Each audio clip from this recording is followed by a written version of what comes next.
Hi everyone, this is Ashley with CT Minute Digitals. I'm going to show you how to use the grid overlays for watermarks in Photoshop. They're super simple.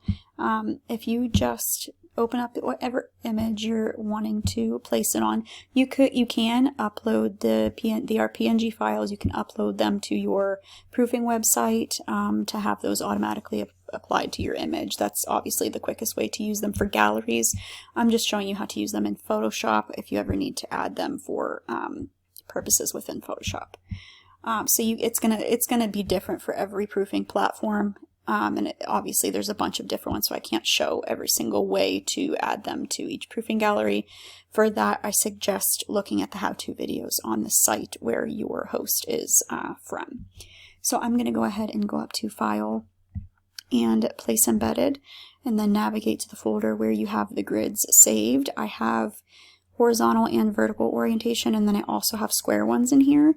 I have ones with black grids, white grids, and then I have some with text on them as well. So if I did the black, obviously I want to do horizontal for this image, so I can switch between those ones. I'll do the black grid horizontal first.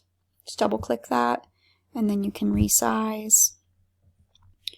Press OK, and you can play with the opacity. I do not recommend lowering the opacity too much. That defeats the purpose of the grid in itself, because if you lower it too much and that red becomes too transparent, the watermark will be able to be removed. So you don't, the whole purpose of this is to kind of be in your face, so AI software cannot remove it.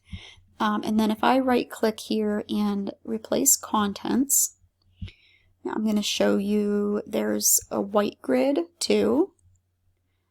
If you have a darker image and you want it to have the white grid instead of the black grid, as you can see, that just switched the grid there.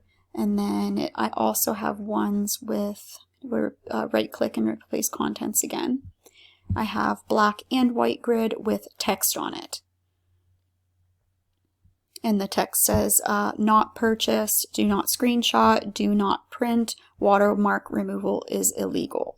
And that is across the whole image. Again, you can lower the opacity on this just a little bit if you want. I do not recommend lowering it too much. If you have any questions, you can send me a message. If you are a studio photographer, I would love for you to join my group on Facebook. I will link that in the description.